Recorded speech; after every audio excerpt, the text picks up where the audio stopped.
Fox News has just gone berserk with Colin Kaepernick and Nike.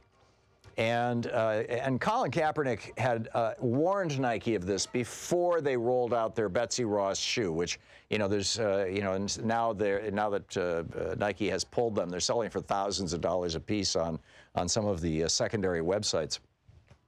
And but here's the story.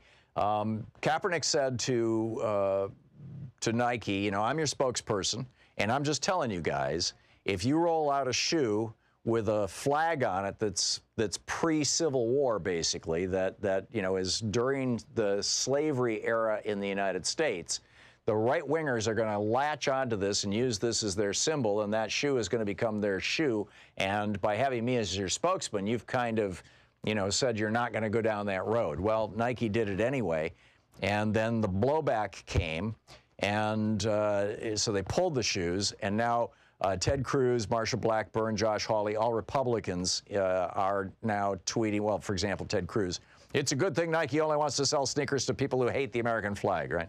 I mean, this is, of course, this is the kind of Republican crapola that you get.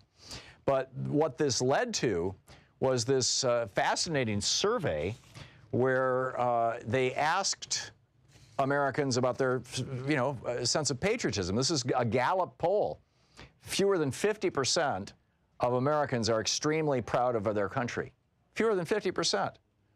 This is the second straight year, by the way, of sub 50% readings. 22% of Democrats are extremely proud, down 10 points in a single year.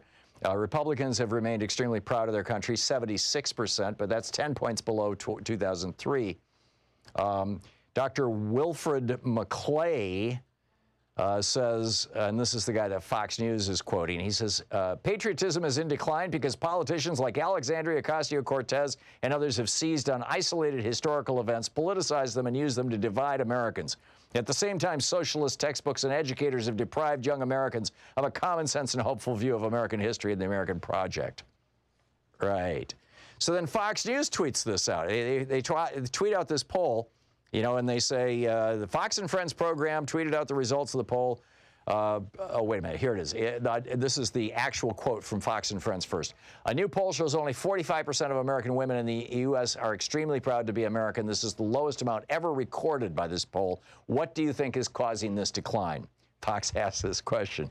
And it's hysterical, the responses. Linda Liu responds, this is all on Twitter, the liar in chief. Sweater Weather Underground responds, concentration camps. Realtor Sullivan replies on Twitter, really? You seriously don't know the answer, Fox? Why Americans are not proud of their country? Well, there's no hope for you. Bless your heart. Somebody from the South, I think. Here, Abby Rivera Aponte tweets, I believe in a democracy. I'm a patriot. But, and yes, that's a but, I will hang my flag on high the day the narcissistic rapist con man is out of office. Thanks for asking, Fox. Regina Stay Positive for Dems tweets back, are you kidding? Are you proud of children in cages? People not being able to afford drugs? Our closest allies being dissed while tyrants are fawned over? The ultra-rich are pitting the poor and middle class against each other, and it's working? Protect the Truth tweets back at Fox News, probably the traitorous president who appears to be compromised by foreigners the way the founders feared. P.S. Thanks, Rupert Murdoch. And WGO responds to Fox News' question, why are Americans not proud to be Americans anymore? I'd theorize it has something to do with a sociopathic, malignant, sexual predator narcissist running the White House and the world, spreading hate, racism, xenophobia, and greed while enriching himself and others. Another one says, I'm going to blame Obama's tan suit. But, essentially the question, is it appropriate for American businesses to use pre-Civil War icons and symbols to sell products, which is what Nike tried to do. And, and they're getting their ass kicked for it, or their butt kicked, for it in some ways. And certainly they just handed this to Fox News and the snowflakes on the right who are aggrieved by anything that they think aggrieves them.